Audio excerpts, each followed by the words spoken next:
deep in the frozen wilderness of North America, there exists a shadow that has haunted human imagination for centuries. To the Algonquian peoples, this shadow is the Wendigo, a malevolent spirit of greed, isolation, and unrelenting hunger. Far more than a creature of myth, the Wendigo represents a chilling reminder of the thin line between humanity and monstrosity. Across generations, stories of the Wendigo have served as warnings, cautioning against desperation, selfishness, and moral collapse. In this episode, we begin by exploring the lore of the Wendigo, its origins, its symbolism, and its presence in Algonquian folklore. Then, we delve into two harrowing historical accounts. Jack Fiddler, the Cree shaman who fought to protect his people from this dark force, and Swift Runner, a man consumed by terror during a brutal winter.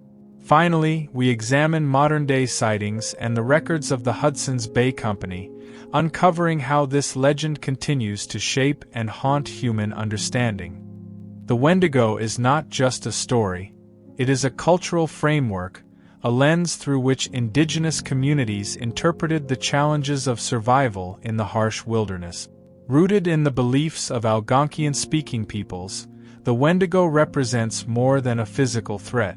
It is a cautionary tale about imbalance within the individual, the community, and the natural world. At its core, the Wendigo embodies the dangers of excess and isolation.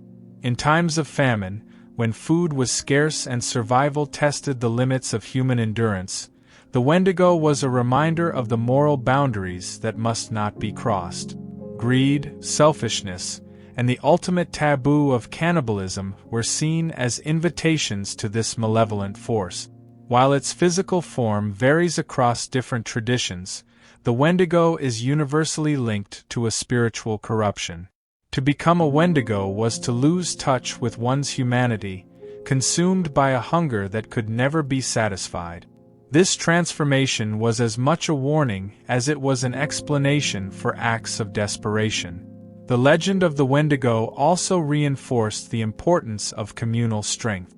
In Cree and Ojibwe traditions, rituals and ceremonies were performed to protect against the Wendigo's influence. These practices were not just spiritual, they were acts of unity, reminders that survival depended on the collective good rather than individual desires. Over time, the Wendigo has evolved, its myth blending with new interpretations and modern psychology. Today, some view it as a metaphor for greed, mental illness, or the effects of isolation. But for the communities that first told these stories, the Wendigo remains a vivid and ever-present warning about the fragile line between survival and savagery. Jack Fiddler encounter with the Wendigo. In the icy wilderness of northwestern Ontario during the early 1900s, the Wendigo wasn't just a story whispered to frighten children. It was a reality deeply woven into the fabric of survival. For Jack Fiddler, a respected shaman and chief of the Succumb clan, the Wendigo was more than folklore. It was a force of nature, something he fought to protect his people from, even at great personal cost. Born into a lineage that preserved sacred knowledge, Jack Fiddler was revered for his spiritual power. His reputation rested on his ability to combat the Wendigo, a malevolent spirit said to possess individuals, driving them to cannibalism during times of famine. To his community, Jack was both a protector and a healer, a man who bore the weight of an unimaginable burden. By the early 20th century, Jack Fiddler claimed to have defeated no fewer than 14 Wendigos. These victories, however, were not without controversy. Those identified as Wendigos were often members of his own community who exhibited signs of possession, erratic behavior, violent outbursts, or an unnatural hunger. The elders would summon Jack to perform his grim duty, which sometimes ended in the death of the afflicted to prevent a greater tragedy. One particularly haunting account involved a woman within the clan. Witnesses described her as wasting away, her eyes burning with an intensity that seemed otherworldly. She refused food and spoke in an unrecognizable language. Convinced that she was no longer herself, the elders called upon Jack. Her death, though seen as necessary, weighed heavily on the community, a sacrifice to protect the many. Jack's life took a tragic turn in 1907 when he and his brother, Joseph, were arrested by the Northwest Mounted Police. A young officer, unfamiliar with the cultural practices of the Succumb clan, heard of the woman's death and charged the brothers with murder.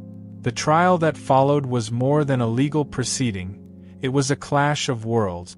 Western law, rooted in its own framework of morality and justice, failed to grasp the cultural significance of Jack's actions.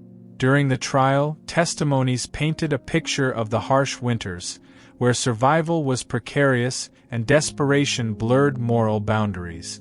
Witnesses spoke of Jack's belief that the Wendigo's influence could spread like a disease, threatening the entire community if left unchecked.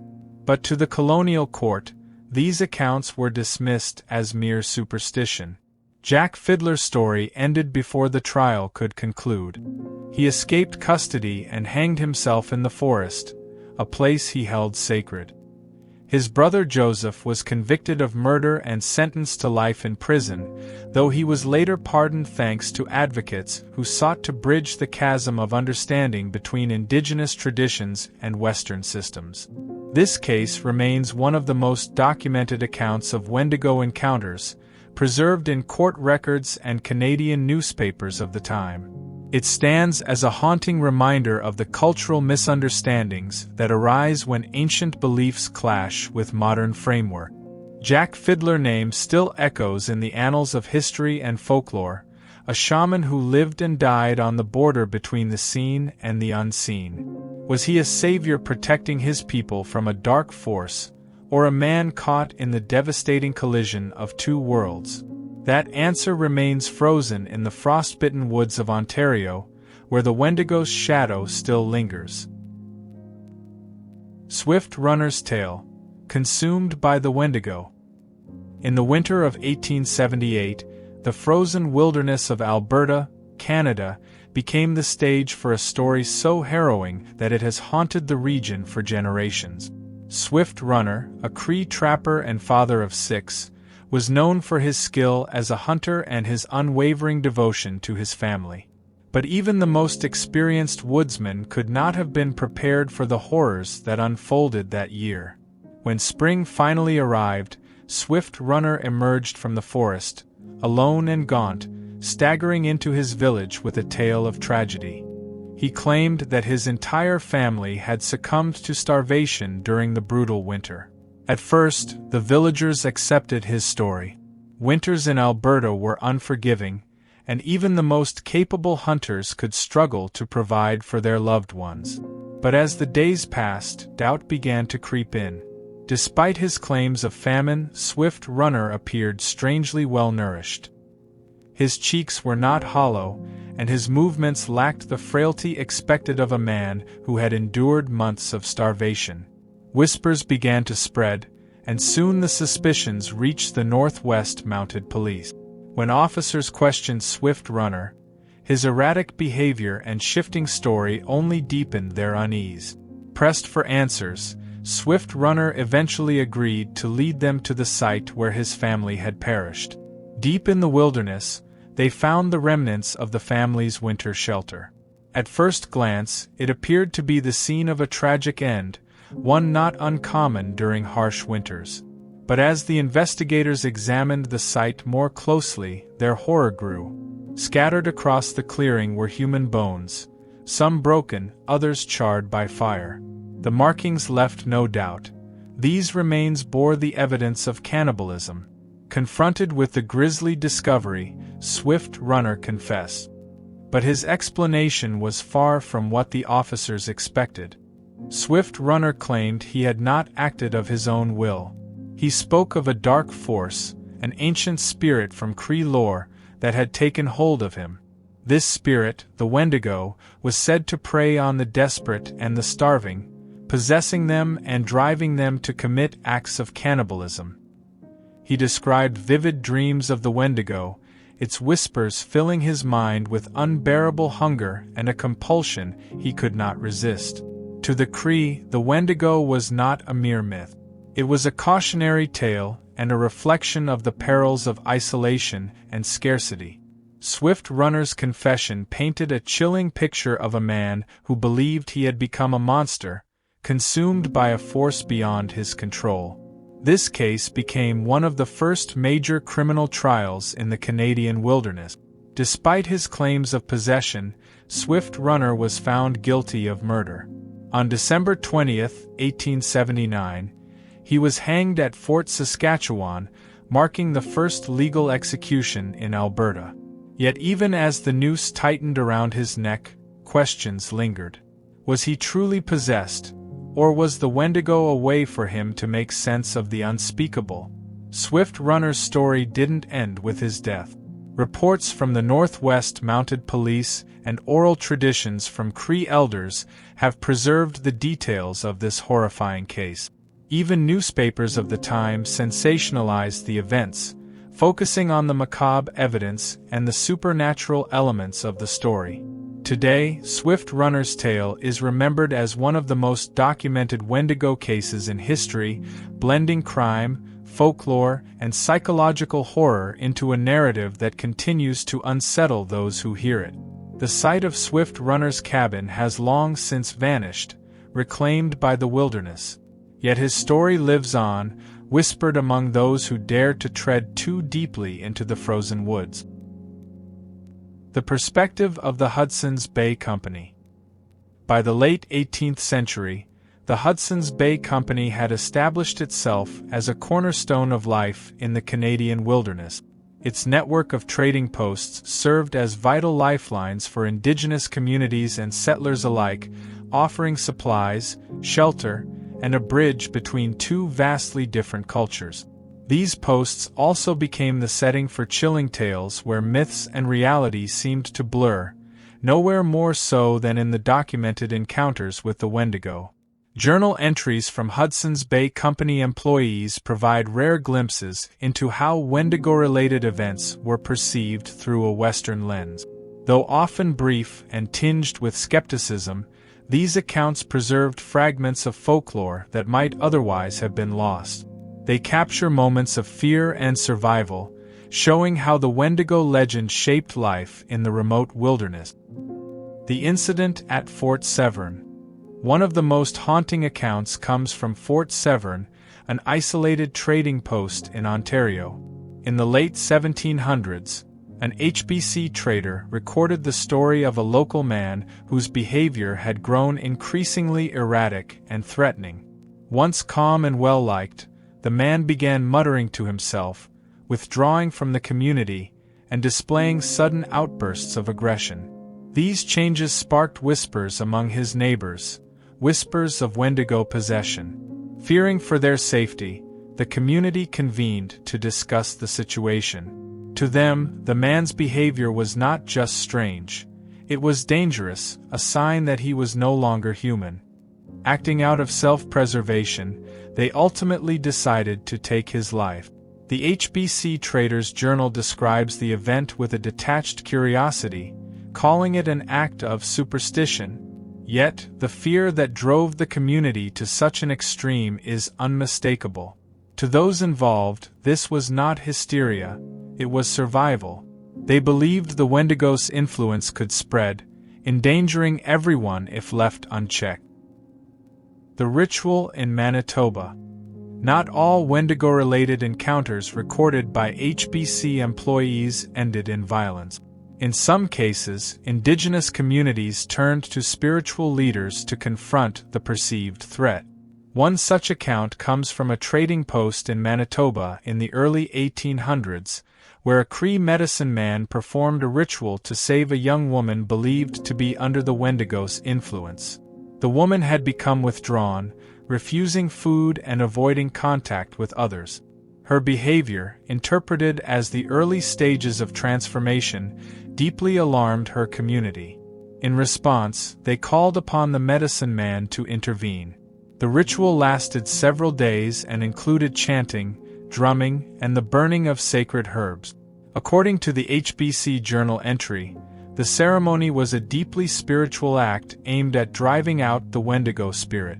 While the trader who observed the event described it as strange, he noted the community's unwavering faith in the medicine man's abilities.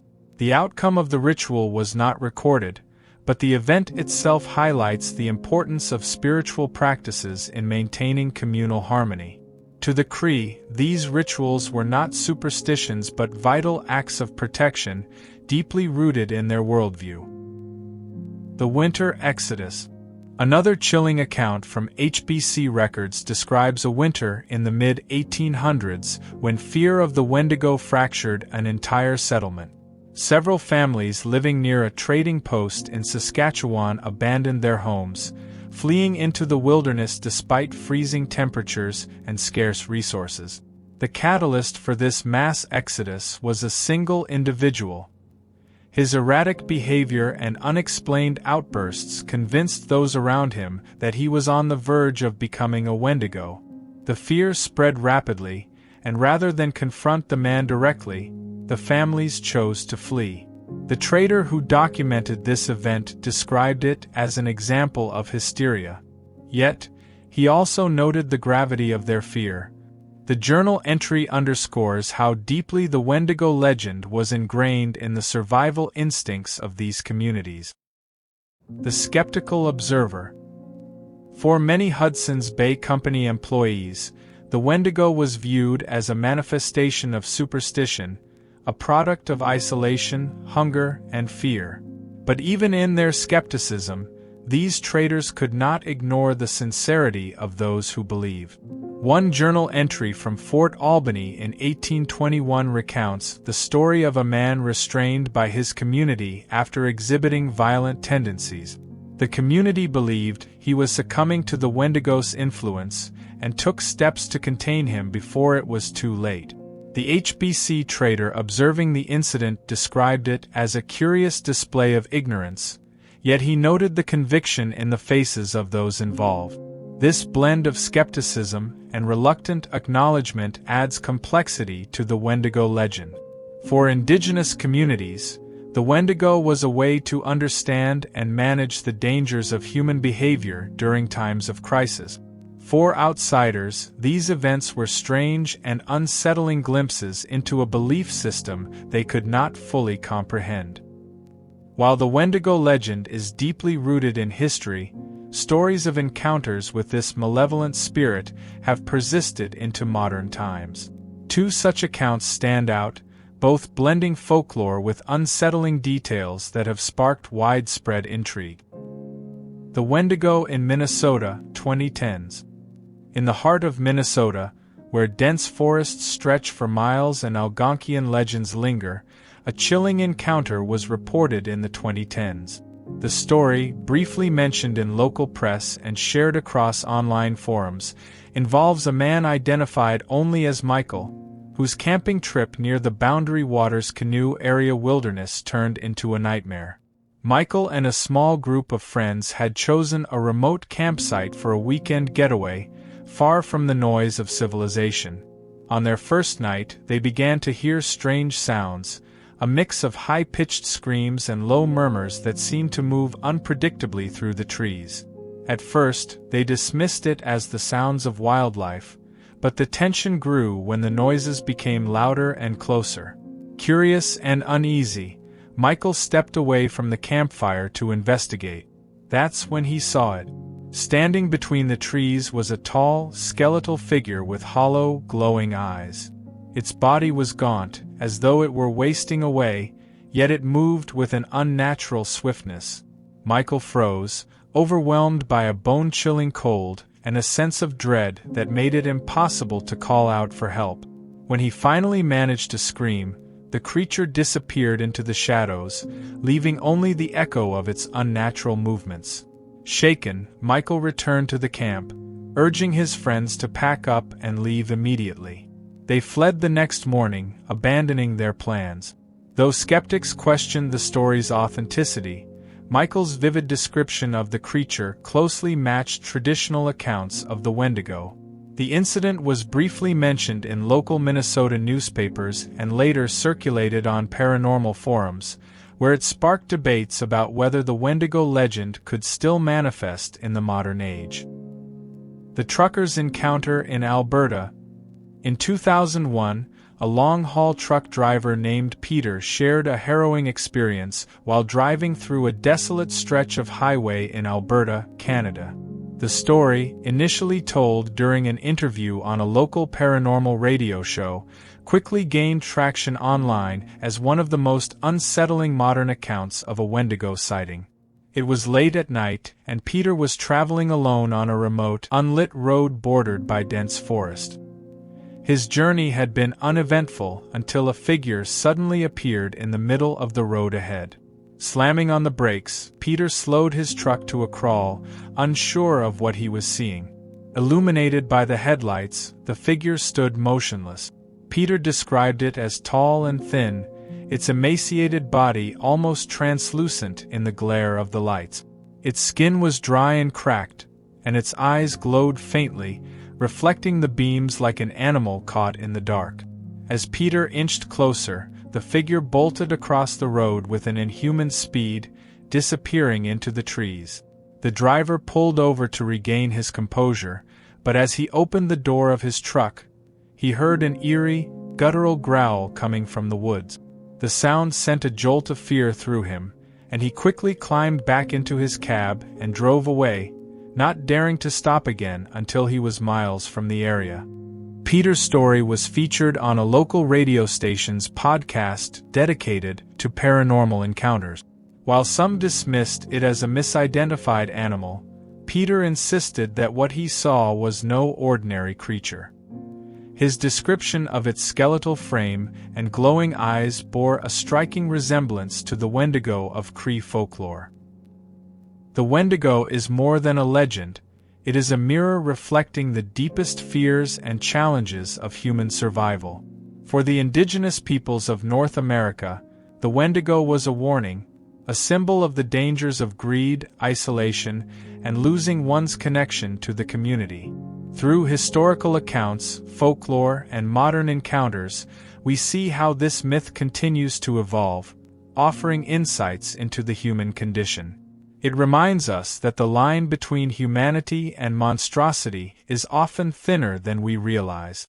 Even today, the shadow of the Wendigo lingers, both in the frozen wilderness and within the choices we make when faced with desperation. The stories of Jack Fiddler, Swift Runner, and countless others are not just tales of terror, they are lessons about resilience, morality, and the fragile balance that defines us.